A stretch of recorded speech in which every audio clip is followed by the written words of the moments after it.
Ça y est, tu es tombé amoureux du Kenya et tu as décidé soit d'aller visiter ce beau pays ou de t'y installer et y vivre pour beaucoup plus longtemps. Très bonne nouvelle. Par contre, tu ne sais pas trop comment faire pour faire toutes ces choses parce que tu es peut-être submergé par la liste des démarches à suivre ou par les recherches qu'il te faut faire. Ne t'en fais pas, j'ai moi-même visité le Kenya pour prendre toutes les informations nécessaires afin de te faciliter la tâche. Informations que je vais partager avec toi dans ce guide pour visiter, s'installer et vivre au Kenya. Je parlerai de tous les points nécessaires qu'il te faut connaître comme le logement, le système éducatif, le système de santé et plein d'autres afin que tu sois bien armé pour soit réussir ta visite dans ce pays ou réussir ton installation. Si tu es prêt, on y va.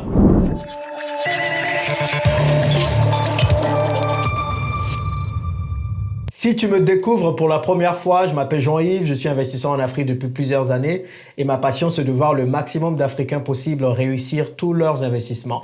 Je partage ici du contenu de qualité sur comment réussir ces investissements, sur le retour en Afrique et sur la promotion de l'Afrique en général. Si tu ne veux rater aucun de ces contenus, n'hésite pas à t'abonner à ma chaîne en cliquant le petit bouton rouge s'abonner qui s'affiche en bas. Si tu veux être notifié à chaque fois que je publie une nouvelle vidéo, alors il faut cliquer sur la petite cloche comme ça. Ce sera possible. J'ai également écrit un e-book qui se lit rapidement sur les 10 secrets à suivre pour réussir tous tes investissements en Afrique. N'hésite pas à le télécharger, il est en téléchargement gratuit dans la description de cette vidéo. Aujourd'hui, on parle du Kenya. Aujourd'hui, je vais te donner le guide pour réellement bien visiter, pour t'installer, pour vivre au Kenya. Cela sous-entend que tu connais déjà le Kenya. Si tu ne connais pas encore le Kenya, je vais faire une autre vidéo qui te donnera un peu une vision globale de ce pays. Lorsque la vidéo sera prête, je la mettrai juste ici. Maintenant, supposons que tu sais que le Kenya est entouré de la Somalie, de l'Éthiopie, de l'Ouganda et de la Tanzanie et que tu vas aller un peu plus loin pour y vivre, eh bien, c'est de ça que nous allons parler ici. La première chose qu'il te faut faire ou la première chose à laquelle il faut faire attention, eh bien, c'est le visa. Quand on a envie d'aller dans un pays, on se demande quels sont les types de visas auxquels on peut avoir accès. Bon, si tu vas pour visiter, tu peux avoir accès à un visa que tu peux demander en ligne. Ce visa coûte 50 $, il est simple, hein. Il y a un site, je mettrai le site dans la description de la vidéo. Tu n'as qu'à y aller, tu mets quelques informations et voilà, quelques heures plus tard, tu as le visa. Moi, quand je partais au Kenya, j'ai demandé le visa 2 jours avant. Il ne faut surtout pas faire comme moi, mais bon, ça se fait rapidement. Donc, tu le demandes en ligne, tu mets quelques informations et ça part. Ça, c'est si tu veux visiter. Si tu veux vivre, il y a différents work permits ou différents residency permits, comme ils les appellent là-bas au Kenya. En gros, c'est tout simplement les types de visas longue durée qui te permettront de pouvoir vivre au Kenya. Nous allons voir quelques-uns. Il y a plusieurs classes, hein. Partons de la classe A jusqu'à la classe M en fonction de plusieurs critères. La classe A, par exemple, c'est pour tous ceux qui veulent investir dans tout ce qui est mines et minerais. Si vous voulez aller extraire les mines et les minerais dans le sous-sol kenyan, vous pouvez avoir un permis spécial pour cela, qui est le permis A, qu'il faut payer juste 200 $ pour pouvoir avoir accès au permis. Bien sûr, on vous demandera quelques preuves de votre sérieux, de l'entreprise que vous voulez créer et tout ça. Donc ça, c'est pour les mines et les minerais. Vous avez un visa de type B pour tous ceux qui veulent investir dans l'agriculture et l'élevage. Ça, c'est génial. Donc, on ne demande pas de minimum pour ça. J'ai essayé d'avoir le minimum, mais je n'en ai pas trouvé. Mais en gros, pour ce visa-là, vous pouvez demander ce genre de visa lorsque vous détenez quand même une terre agricole au Kenya. C'est important de détenir la terre. Et donc, ça vous donne droit à ce type de visa pour facilement faire votre activité. Ensuite, vous avez un autre type de visa, le visa G. J'avais dit L dans ma précédente vidéo, mais c'est surtout le visa G. Si vous êtes quelqu'un qui veut se lancer dans le business, vous êtes investisseur, vous voulez vous lancer dans tout ce qui est conseil, vous pouvez avoir droit à ce visa-là. Donc, par contre, il faut investir au moins 100 000 $ dans le pays. Si vous avez ces 100 000 $, eh bien, foncez et vous allez pouvoir bénéficier de ce visa. L'autre visa qu'il faut connaître, c'est le visa D. C'est pour tous ceux qui veulent travailler et être employés. Si vous avez une entreprise, il y en a pas mal d'entreprises internationales qui sont installées au Kenya. Si vous êtes embauché par une de ces entreprises, eh bien, il y a de fortes chances que vous ayez droit à ce visa D-là. Ce visa, il faut le payer à peu près 200 $. La plupart des visas, en termes de frais, coûtent 200 $. Et ensuite, pour le visa D, il faut le renouveler chaque an et il faut payer aussi, je pense, 200 $. Maintenant, vous avez un autre type de visa, le visa de classe K, qui vous donne le droit de résider au Kenya sans forcément y travailler. Mais il faut pouvoir justifier de revenus de 24 000 $ par an, à peu près 2 000 $ par mois, qui sont obtenus en dehors du Kenya. Donc, imaginez que vous avez une chaîne YouTube qui vous génère aujourd'hui 2000 à 2500 dollars par mois. Eh bien, vous pouvez aller montrer cela aux autorités gouvernementales du Kenya et avoir un visa de type K.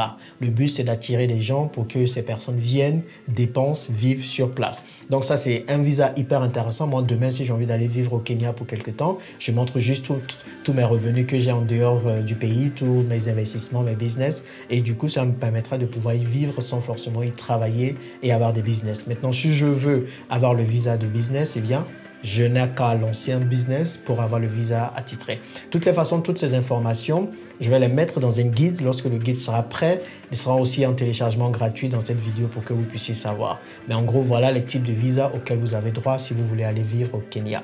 Maintenant que vous avez le visa, vous allez vous déplacer. Vous prenez le billet d'avion. Et quand vous arrivez au Kenya, la première chose dont vous avez besoin, c'est d'un téléphone. Quand je dis un téléphone, c'est plutôt un forfait téléphonique. Donc, vous avez besoin de savoir comment faire pour communiquer avec vos proches, pour être joignable.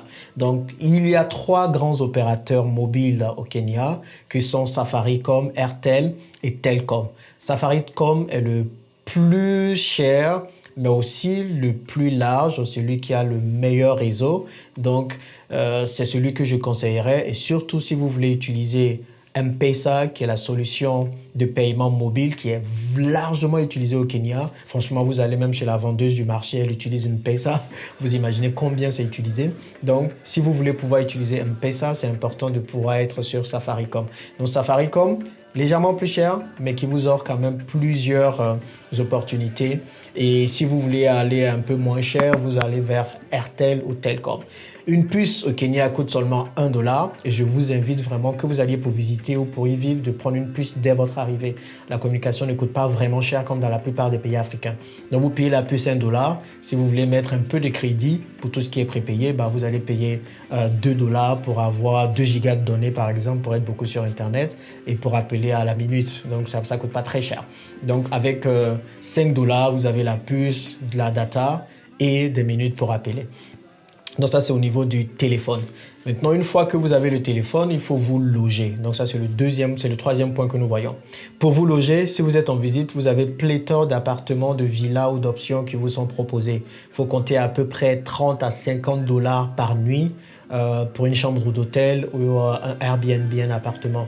Moi, quand j'y étais, j'ai loué un appartement de 2 chambres-salon à Kilimani, qui est quand même une des régions ou un des quartiers les plus intéressants de Nairobi. Donc, si vous voulez rester à Nairobi, à Kilimani, qui est un des quartiers assez intéressants de Nairobi, il faut compter à peu près 30 à 50 dollars par nuit. Moi, j'ai dépensé 50 dollars pour avoir un appartement de 2 chambres-salon. Vous imaginez en plein Kilimani. Kilimani, quand même, qui est un des quartiers les plus intéressants et les plus huppés de Nairobi.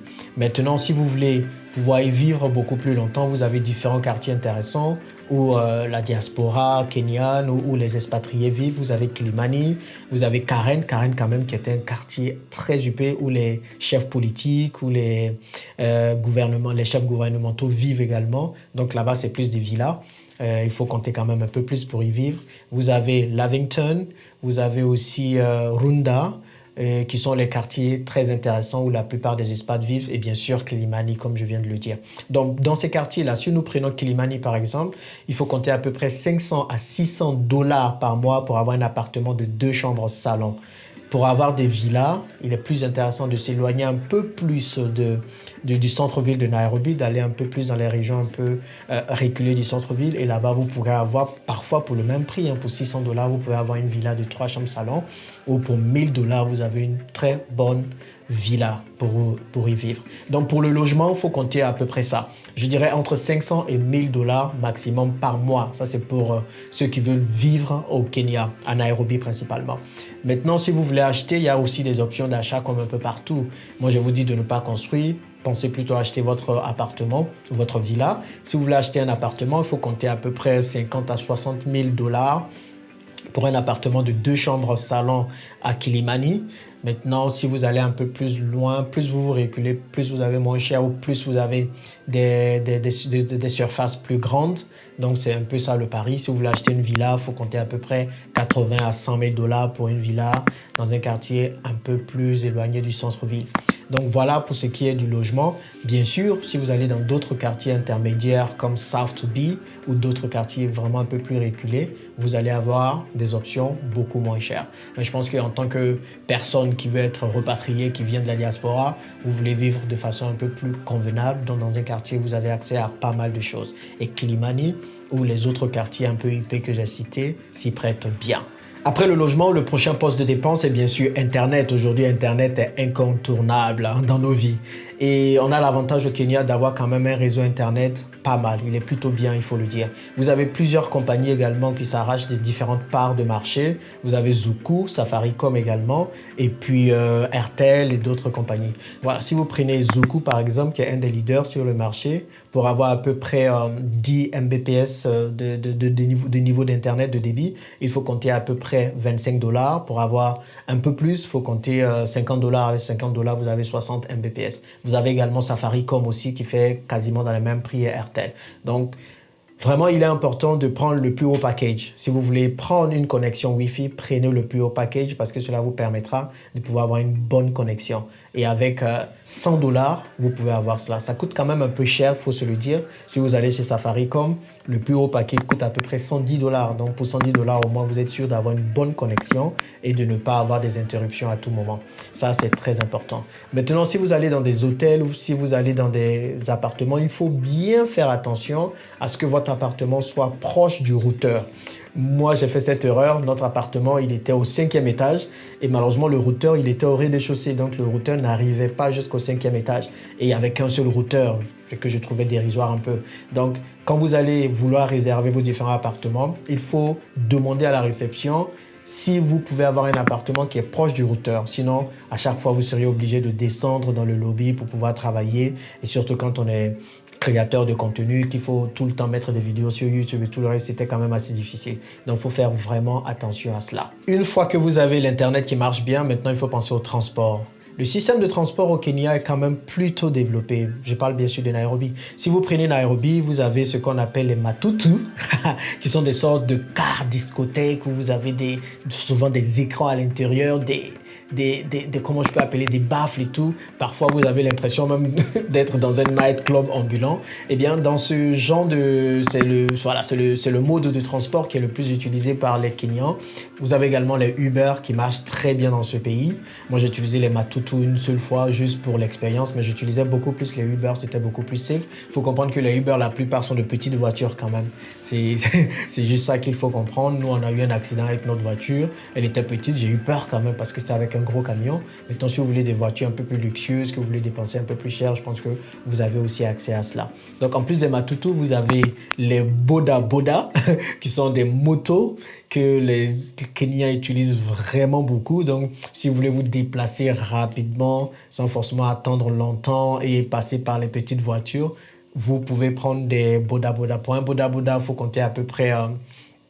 vraiment, ça va coûter combien? $1? 100 Kenyan Chili pour prendre un Boda Boda. En fait, ça dépend aussi de la distance. Pareil pour les Matutu. Pour Uber, vraiment, c'est pas cher. Il faut compter à peu près $3, $5 en fonction de la destination.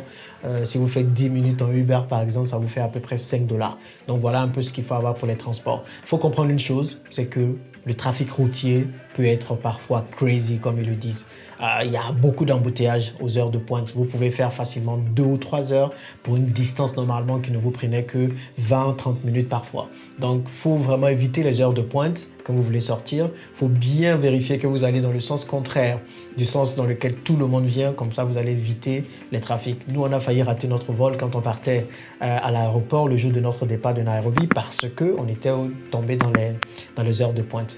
Donc voilà ce qu'il faut savoir un peu pour les transports. Et de toutes les façons, si vous avez d'autres questions, n'hésitez pas à les mettre dans la barre des commentaires et puis on va discuter dans les commentaires. Je prépare aussi un guide, comme je l'ai déjà dit, que je vais partager avec vous gratuitement pour vous permettre d'avoir toutes les informations sur le Kenya. Le point suivant dont je veux qu'on discute, c'est la sécurité. Est-ce qu'on se sent en sécurité à Nairobi principalement?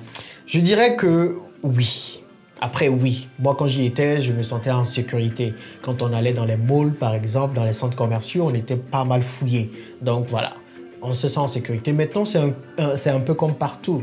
Si vous allez, que vous montrez vos chaînes en or, que vous montrez vos montres en diamant, que vous êtes bling-bling, que vous attirez l'attention, c'est normal que les gens vont tout de suite vous voir et vont tout de suite vouloir vous arnaquer ou peut-être vous agresser. Maintenant, si vous allez de façon très sobre, moi je n'ai aucun bijou, j'ai que ma bague comme bijou. Je n'avais même pas de montre quand je sortais, j'avais juste ces petits trucs-là parce que c'est comme ça que je suis d'habitude, donc il n'y avait aucun souci. Donc, et ça, c'est valable partout. Partout où vous allez, essayez d'être le plus sobre possible et de ne pas attirer l'attention.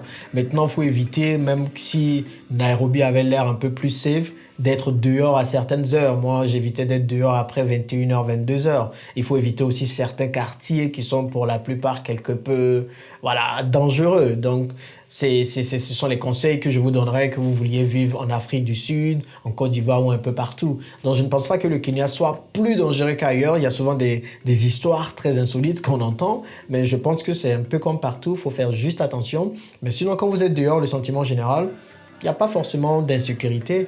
Vous êtes plus tranquille. Maintenant, il faut faire attention à ne pas garder des affaires dans votre voiture, sinon on va vous les voler et tout. Donc, c'est un peu comme partout ailleurs, quoi. Donc ça, je ne dirais pas qu'on sent d'insécurité. Pour moi, on se sent plutôt en sécurité quand on fait attention. Maintenant, on va parler de la nourriture. Une chose que j'ai adorée à Nairobi, c'est la nourriture. Qu'est-ce qu'on mange bien?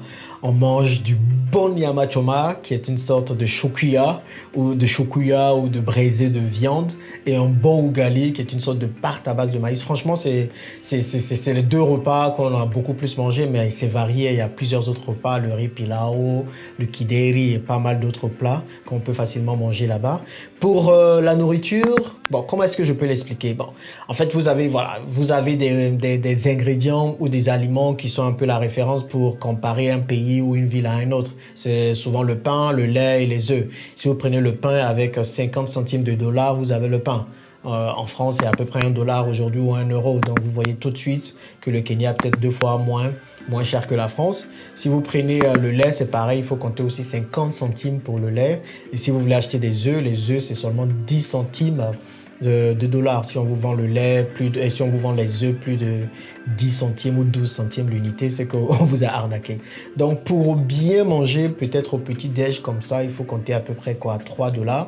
Nous, on est parti dans plusieurs restaurants, hein, où on a très bien mangé aussi. À 3, on dépensait à peu près $15. Donc, c'est $5 par personne et on mangeait vraiment copieusement bien. Maintenant, si vous mangez dehors, au marché, la nourriture de rue, là-bas, vous pouvez aussi manger très bien.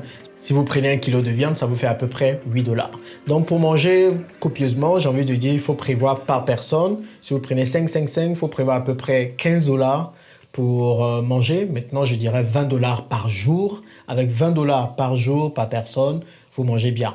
Maintenant, si vous y vivez, le truc, c'est de partir faire le marché en gros. Vous avez des marchés de fruits, vous avez d'autres marchés comme le Kenyatta Market dans lequel vous pouvez partir et acheter vos fruits, vos légumes en gros, ce qui permet de vraiment réduire la note. Je ne me rappelle plus le nom du marché de fruits, mais je mettrai là, quelque part ici ou dans la description pour que vous puissiez savoir. Donc ça, c'est ce qui est de la nourriture. Franchement, je pense que c'est l'un des postes qui ne coûte pas beaucoup cher. Après, je le vois de ma fenêtre peut-être, hein, mais c'est l'un des postes qui ne coûte pas beaucoup plus cher au Kenya. Et puis, vous avez toutes les options. Si vous voulez cuisiner pour vous-même, vous le pouvez. Si vous voulez manger dans des restaurants pas chers, vous le pouvez. Si vous voulez manger dans la rue, en faisant attention à ce que vous mangez, c'est aussi possible. Maintenant, on va parler des sorties. Les sorties, c'est hyper intéressant. C'est que Nairobi est une ville vibrante. Vraiment, il y a beaucoup de choses à faire. Si vous voulez aller voir des œuvres d'art, si vous voulez aller dans les parcs, ça, c'est quelque chose que j'ai adoré dans la ville. Il y a des parcs partout. Il y a des parcs partout. Si vous voulez aller pique-niquer dans un parc, aller passer du temps avec votre famille, laisser vos enfants jouer dans un parc, tout ça, c'est possible. Donc, ça, c'est une des activités que vous pouvez facilement faire au Kenya. Maintenant, pour ceux qui aiment la vie nocturne, bon, je n'ai pas testé parce que je ne suis pas très nightclub et tout le reste, mais je pense qu'il y a aussi ça, si vous voulez ça, si vous aimez sortir. La plupart du temps, ce que les Kenyans font, c'est qu'ils vont beaucoup dans les parcs, d'autres dans les restaurants, un peu dans les nightclubs aussi, pour ceux qui le font. Maintenant, les week-ends, quand ils veulent s'évader un peu de Nairobi, ils vont dans la côte. Ils vont au niveau de Mombasa, de Malindi et toutes ces villes qui sont intéressantes. Je n'ai pas eu l'occasion d'y aller parce que c'est pendant la crise de Covid-19. On est toujours dedans d'ailleurs. Donc, c'était assez compliqué de se déplacer, de prendre le train et tout. Donc, je ne suis pas allé. Mais la plupart du temps, vous avez aussi la possibilité d'aller à Malindi ou à Mombasa. Mombasa qui a 6 heures de train Nairobi ou à 1 heure de vol. Vous y allez, c'est une côte, c'est une cité balnéaire. Vous pouvez avoir accès à de l'eau très claire, limpide et très bien. Donc ça, ce sont les différentes sorties. Maintenant, pour sortir, si vous allez au restaurant, il faut compter à peu près $40 pour 3 personnes ou $45 pour 3 personnes si vous voulez un restaurant vraiment huppé, quoi. Maintenant, si vous voulez un restaurant moyen, il faut compter à peu près 5 à 10 dollars par personne, comme je le disais bien tantôt, dans la partie restauration et nourriture. Donc, pour les sorties, vous avez vraiment droit à plusieurs options.